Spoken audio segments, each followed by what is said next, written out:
যারা আমার মা বোনদের উপর অত্যাচার নির্যাতন চালায় শুধুমাত্র ভোটের প্রচারের জন্য, তাদেরকে সামনের নির্বাচনে অতি অবশ্যই আমরা লাল কার্ড দেখিয়ে দিব। বাংলাদেশের আকাশে ঘনঘটা মেঘ দেখা গিয়েছে, যেই মেঘের আড়ালে বাংলাদেশকে বিক্রির অন্য ধরনের একটা ষড়যন্ত্র চলছে বলে আমরা বুঝতে পারছি। এর প্রেক্ষিতে বাংলাদেশের সূর্য সন্তানেরা 10 দলীয় জোট নামে একটা নির্বাচনী ঐক্য জোট গঠন করেছে। সম্মানিত সুধী, আপনারা জানেন বিগত সময়ে অনেকে অনেকের মতো করে বাংলাদেশকে বিক্রি করার ষড়যন্ত্র ছিল। আপনারা জানেন বৈষম্য বিরোধী ছাত্র আন্দোলনের নাম দিয়ে বাংলাদেশে কোটা সংস্কার আন্দোলনের মাধ্যমে আন্দোলন করার মধ্য দিয়ে যারা যারা বাংলাদেশকে বিক্রি করতে চেয়েছে তাদেরকে আমরা ওই দেশে তাড়িয়ে দিয়েছি। কিন্তু আপনারা জানেন বাংলাদেশের অনেক রাজনৈতিক দল এই ঘটনা থেকে শিক্ষা গ্রহণ করে নাই। আপনারা জানেন মানুষ বারবার ঠকলেও শিখে না।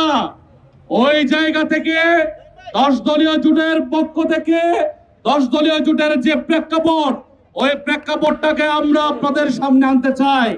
আপনারা জানেন প্রিয় ভাইরা, বাংলাদেশের যে একটা বাজে অবস্থা এই মুহূর্তে চলছে, ওই বাজে অবস্থাকে ঠিকভাবে আইডেন্টিফাই করার জন্য, ওই বাজে অবস্থাকে আমরা যাতে সবচেয়ে বেশি ঐক্যবদ্ধ থাকতে পারি, ওইটার জন্য আমরা 10 দলীয় ঐক্য জোট গঠন করেছি। ওই ঐক্য জোটের মাধ্যমে আমরা একটা কমন জিনিসকে নিজেদের একতার একটা প্রতীক হিসেবে ঘোষণা দিয়েছি। আপনারা কি জানেন কি সেই একতা? আমরা বলেছি সেটা হচ্ছে নির্বাচনী একতা। আপনারা জানেন যে কোন একটা ডেমোক্রেটিক কান্ট্রিতে সংসদ 2 ভাগে বিভক্ত হয়ে যায়। আপনারা জানেন যে কোন একটা গণতান্ত্রিক রাষ্ট্রে সরকার এমন ভাবে কাজ করে যাতে জনগণের উপর জুলুম করতে না পারে। ওই জায়গা থেকে 10 দলীয় জোটের যে প্রধান মোটো, যে প্রধান লক্ষ্য, সেটা হচ্ছে সামনের যে বাংলাদেশ, ওই বাংলাদেশে সরকার গঠন করা।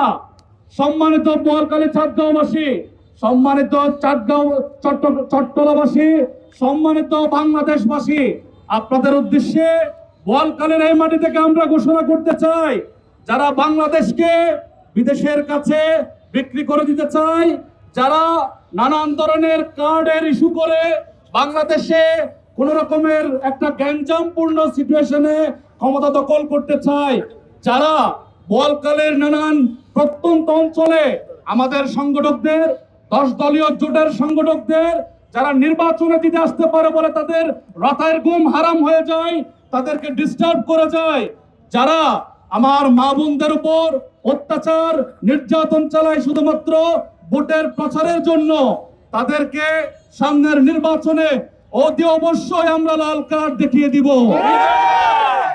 আমরা আজকের প্রোগ্রাম থেকে এই প্রশ্ন করতে চাই, যদি সন্ত্রাসীদের মাধ্যমে, কিশোর গ্যাংয়ের মাধ্যমে, স্থানীয় টেররিস্টদের মাধ্যমে আপনারা যদি নির্বাচন বানচাল করার চিন্তা করেন, আপনারা যদি ইয়মন ইলেকশন করার চিন্তা করেন, আপনাদের এই ষড়যন্ত্র আমাদের কাছে অলরেডি ধরা খেয়ে গিয়েছে।